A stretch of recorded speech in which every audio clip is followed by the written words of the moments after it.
Добро пожаловать, ребята, в гости к удивительному представителю семейства кошачьих, живущих на нашей планете. Как вы думаете, о ком сегодня пойдет речь? О кошке, тигре или, может быть, о льве? Нет, дорогие зрители, сегодня мы познакомим вас со снежным барсом, самым удивительным обитателем снежных гор нашей Земли.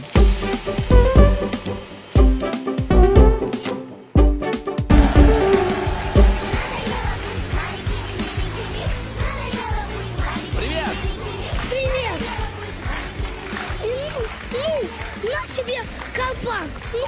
Это твой подарок. Давай. О, нормально я сейчас, да? Я похож на киргиза? А вы знаете, почему я так тепло оделся? Потому что мы идем к снежным барсам.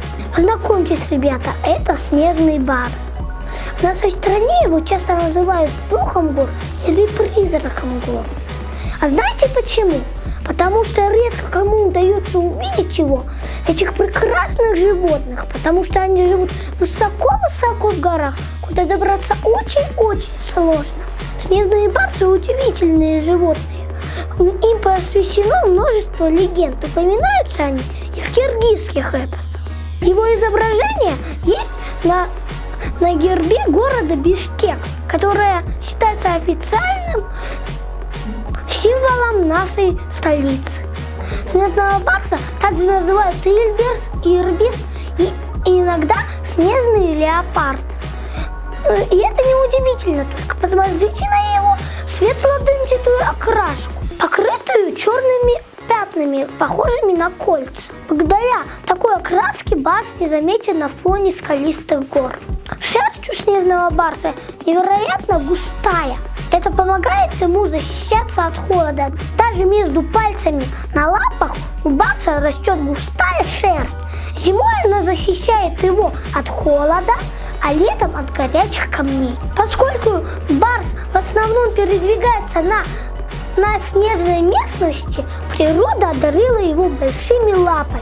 Это не дает животному увязнуть в снегу.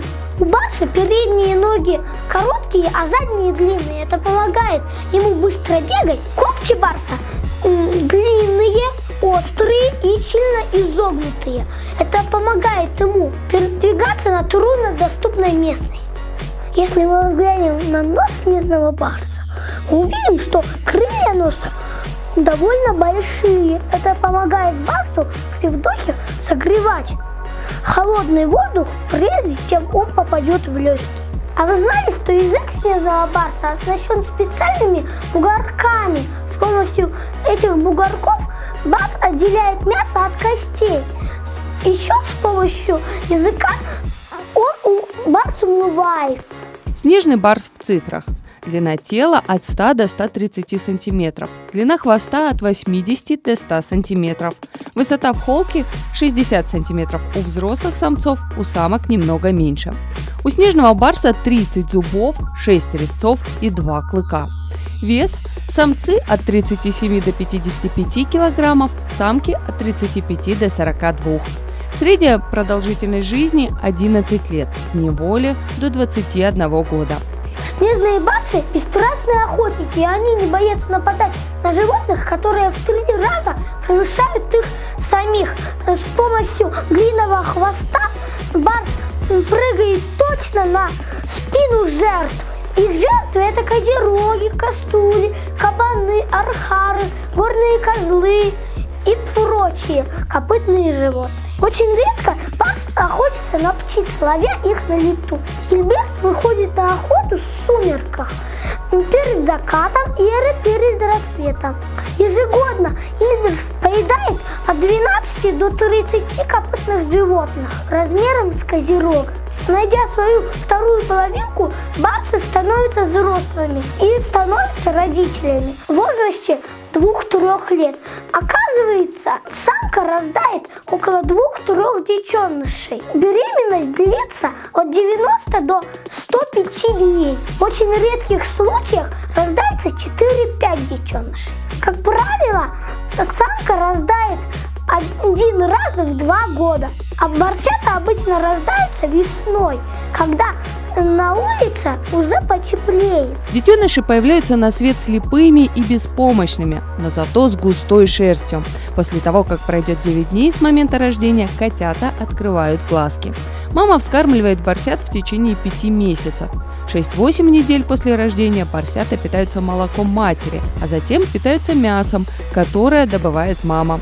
В 3 недели у детенышей барсов вырастают молочные зубки, а в год они обладают уже полным набором зубов. Летом, когда им уже исполняется примерно 3 месяца, котята снежного барса в первый раз покидают ущелье, где они появились на свет. Они везде сопровождают маму, она учит котят охотиться и приобщает к природе. Котята находятся рядом с мамой, пока им не исполнится 18-22 месяца. Затем они находят свою территорию и начинают вести самостоятельный, одиночный образ жизни. Крутые склоны, горные скалистые ущелья – это для них не препятствие, это их дом родной. Ареал снежного барса в Центральной и Южной Азии занимает территорию горных регионов площадью приблизительно в 1 230 000 квадратных километров. Всемирный фонд дикой природы отмечает, что общая численность видов в пределах всего ареала оценивается по различным данным от 3500 до 7500 особей. Еще примерно 2000 эльбирсов содержатся в зоопарках.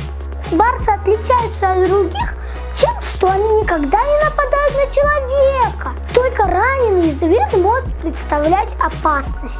Ильберс – это единственный из крупных кошек, не способный рычать. Вместо этого он мурлыкает, подобно нашим домашним кошкам. Это происходит из-за того, что его гортань отличается от гортани львов, леопардов и ягуаров. Известен случай, что загнанный барс до последнего оставался на краю пропасти и, рискуя упасть вниз, не проявлял агрессии. А мурлыкать, подтягиваться и умываться, особенно после еды, барсы любят, в точности как домашние кошки. Основные причины уменьшения популяции снежных барсов – браконьерство.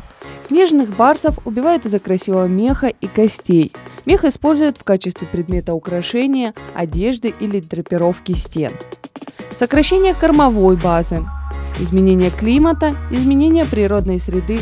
Несмотря на то, что убийство и торговля снежными барсами запрещена с 70-х годов, незаконная торговля все еще представляет серьезную опасность для их популяции. Численность снежных барсов сокращается и сокращается. Хоть в природе у барсов нету врагов, и на сегодняшний день их численность составляет около 5000. В настоящее время снежный барс находится под угрозой исчезновения. Во всем мире на сегодняшний день приняты меры по сохранению этого редкого животного. Так, в Бишкеке по инициативе Кыргызстана прошли 2 всемирных форума по сохранению снежного барса и его экосистем. Всемирно известные деятели науки, культуры и других сфер проявляют интерес к этому животному и призывают мировое сообщество к его защите. В 12 странах барс находится под охраной, и охота на этих животных запрещена. В честь снежного барса в мире был установлен особый день – 23 октября – Всемирный день охраны снежного барса. Что мы можем сделать лично мы? Ответ очень прост. Нам нужно изучать про снежных барсов, делиться информацией со всеми.